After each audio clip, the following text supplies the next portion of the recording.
Plumbing, an SCP Tale by Dr. Gears.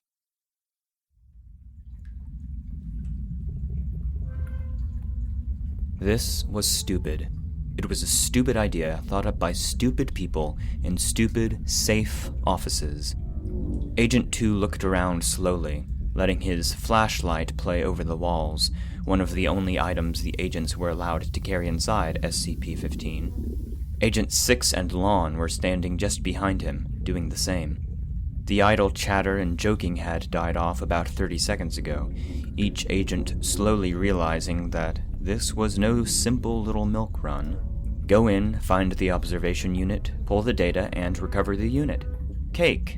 They'd laughed, Lon asking if she should find a Mario hat to wear, them being plumbers now and all. Now, however, seeing the dim, cramped tunnel yawning before them, the only joke was them being there at all. 2 stepped forward, slowly, fixing his flashlight on the ground. It was a hard mat of pipes, more or less level with the floor. A few small tubes stuck up here and there, snaking around like tree roots, or suddenly turning up in the middle of the floor like a pillar. The walls, the ceiling, every inch of the original structure was coated in pipes. Some researcher who led them up to the main doors said that there wasn't anything left of the old warehouse, really, except for the outer shell. He pushed away that whole line of thought, pointedly following the pre-mapped course they'd had to memorize, stepping around a pillar of tightly woven hair, the glossy surface steaming gently. 6 plodded along, taking the rear and keeping a close eye on 2 and Lon. Skittish kids. Lon was jumping at every sound, and 2 looked like he was ready to drop and run if he saw so much as a mouse. Kids. He sniffed in the dark, playing his light forward, smelling heat, sewage, and God knows what else. They needed a good military hand to lead them, but damned if 6 was going to mollycoddle grown adults who were going to jump at shadows. They were going to get this goddamn job done and get the hell back out. Fuck that bullshit SCP slip. They were just security blankets for eggheads and flakes. Semi-sentient, my ass. They just didn't want people denting their pet horrors. He wanted out of this dripping nightmare. He was going to get this mission done, with or without them. Lon tiptoed over a thick, thorny mass of pipe, the surface like braided thistles, trying not to whimper. She kept close to 2, keeping the light at her feet so she wouldn't step on anything nasty. She hadn't wanted to seem like the little weak girl, but she had a terrible fear of tight spaces, and this place was like walking around in someone's slowly closing arteries. Lon shook her head, hard, breaking off that whole train of thought. She was the tech. 6 and 2 were the safety. All she had to do was stick by them, pull the data cards out of the MRV, and then leave. She tried hard not to look back at the sealed doors in the distance behind them. Only a couple turns to the MRV, a little work, and then out. In and out, simple as pie. She ignored a softly throbbing pipe of leathery flesh near her arm with a focus that was almost physical. They found the MRV after what felt like an hour of walking. It was hard to keep your bearings. The rampant growth of pipes had cramped some areas down to crawlways, and snarled others into random claustrophobic mazes. 6 had nearly gotten stuck twice, and had looked like he was about to murder Lon when she made a comment relating to Winnie the Pooh. Lon was talking again, at least, but it was brittle, whistle in front of the graveyard chatter. 2 kept trying to follow the directions, but even with them being less than a week old, they were little more than a guideline. When they finally found the MRV, it had been a momentary relief. At least they were at the halfway point. Then they looked at it in the light. It had been speared, for lack of a better term. Pinned against a pipe of some kind of dense fabric, a smooth black pipe had docked itself to the camera lens of the observation vehicle. It wasn't smashed or damaged. It just connected, as if it was made for it. It had lifted the little treaded robot nearly a foot off the ground, and it looked like other, smaller pipes had started to connect to other open spaces on the vehicle. It just sat there, the wheels slowly turning as the battery died, like a bug on a nest of pins. Some clear, foul-smelling fluid was dripping softly from the camera housing. Well. 2's voice echoed in the dark, a monument to pointless speech. They all stood for a few moments. Then Lon started to, carefully, look over the MRV. 6 was looking around with an increasing restlessness, starting to mutter quietly. Lon was reaching for the data cards before stopping, looking over at 2. 2?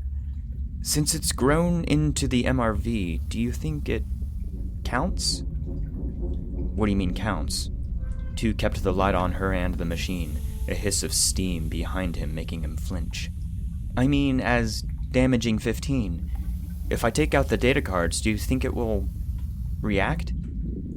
2 looked around slowly, shining his light along the floor, a pipe as wide as a car and seemingly made of compacted lint.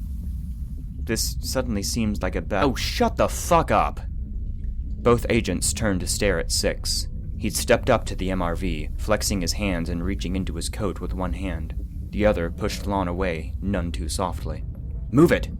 Reaction, for fuck's sake. They just say that shit to fuck with people and keep their toys safe.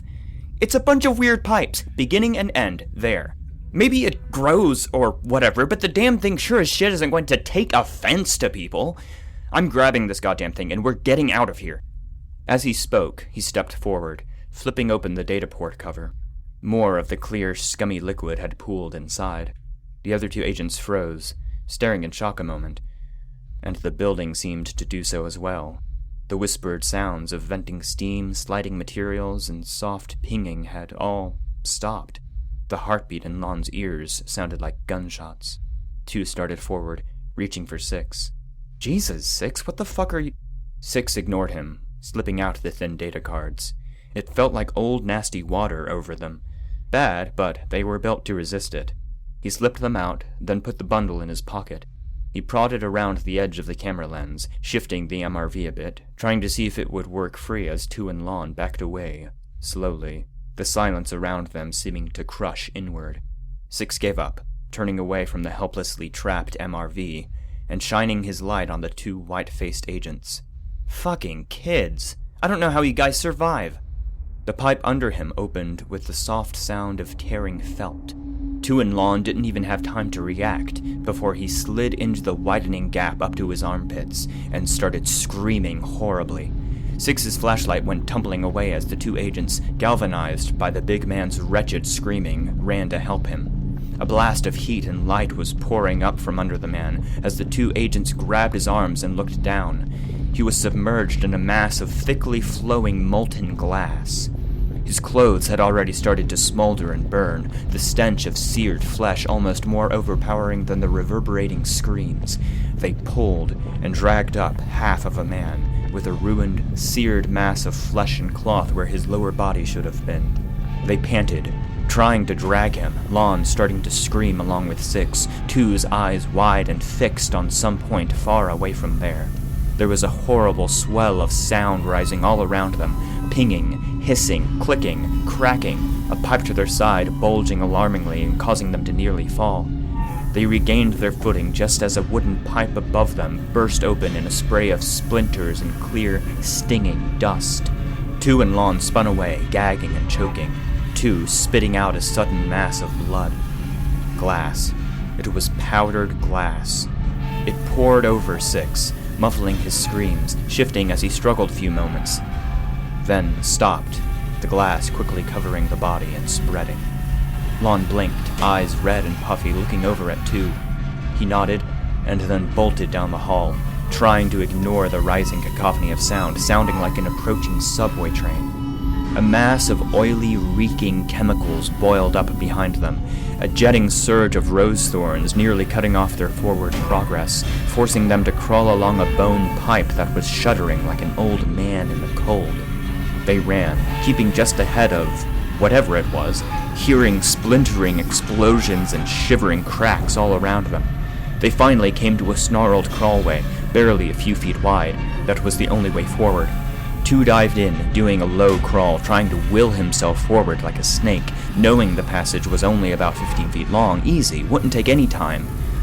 Lon hesitated, that tiny black gap looking like a mouth, before a sudden burst of steam behind her sent her shrieking forward, sobbing as she started to crawl, calling after Two. Two ignored the growing vibration all around him, the creaking ping near his head, and slid free of the opening. He turned and saw nothing. No lawn, no sudden bursting, just the empty hole. He looked around, hands twitching, thinking, then slid back inside, trying to find Lon and physically drag her out. He could hear her, muffled, probably behind the next turn, and his flashlight revealed a solid wall of 3 thick, flaking white pipes. This was it, he was sure of it. The tunnel was right here. And then he heard the pitiful scream behind them. Lon begging, pleading, screaming for him. Two stared, eyes wide, then slammed his flashlight against the pipe. It burst, sending a reeking, corrosive slime over his hand, making him reel back down the crawlway, screaming as it ate into his flesh. He stood outside the opening, holding his steaming hand away from him, trying not to look at the exposed bone. Oh, Jesus. Lon, I'm sorry. I'll get help. I'll get somebody. Just sit tight, I swear. He bolted down the hall, his flashlight seeming to dim in time to the rising sound.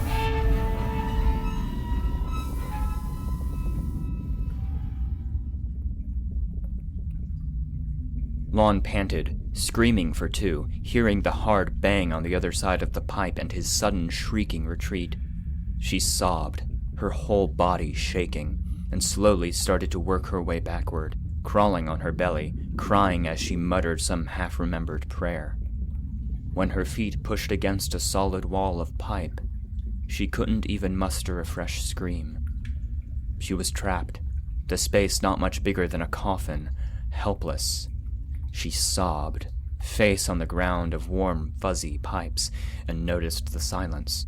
Aside from her cries, there was nothing. No pinging, no cracks or explosions. Nothing. She raised her head in the barely illuminated dark, looking around. She was alive. It was calming down. They'd come for her. Two would get help. She was getting out of here. She fought back her growing claustrophobia, looking along the walls. She noticed a small gap at the ceiling and started shifting to get a better look, twisting back, and finding only the open end of a pipe. Lon sagged back, closing her eyes, tears leaking down her face. The first sticky drips she simply assumed were the same tears. Then one fell on her mouth, and it was sweet.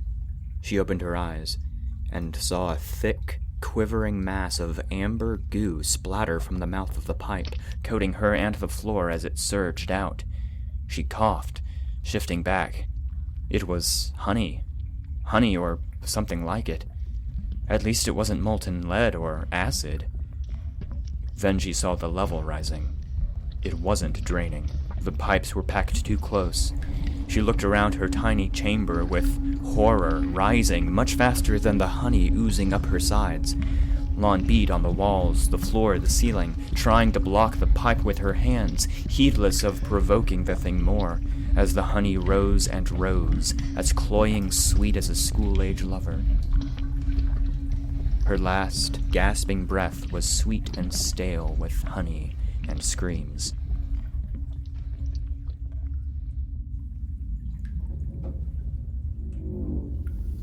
Two ran, totally lost now, his flashlight dimming by the moment, the sound of cracking and bursting pipes starting to trail off. Maybe it was done, finally. 15 was protective, but it didn't seem vengeful. People had gotten hurt before and gotten out fine. It happened. They'd find a way to get Lon out too. She might even be out already. Just found another way to get around the blockage. That was probably it. She was out of this stupid place. 6 was a shame. But why had that lunatic opened the case? What the hell had possessed him? He was still musing on this when he tripped over an unseen pipe in the dark around his feet. He pitched forward, yelping a half-surprised, half-terrified bark as he went sprawling. Or he should have went sprawling. Instead, he fell past the floor, into a yawning, open pit of a pipe, the slick, oozing sides plunging down at a sharp angle. He screamed, trying to grab something to stop or slow himself, but the walls were oozing and thick, his downward slide gaining speed, his dimming flashlight showing a seemingly endless tunnel stretching off below him. He slid and slid, a scum of stinking, smooth ooze sticking to his clothes and skin. The tube twisted, banging him against the walls as he followed it, his flashlight jittering and starting to flicker. Panic slammed down like a fist. Two grabbing the light and trying to keep it still, pleading with it, staring at the lamp bulb as it dimmed more and more. It surged a moment, then flickered out, the darkness pressing to his eyes like cloth, the agent slipping down faster and faster, screaming until he was hoarse, screaming until his throat bled, screaming even as he passed well beyond the physical boundaries of that tangled web of pipes. Days later, when his skin started to shred off, it was almost welcome.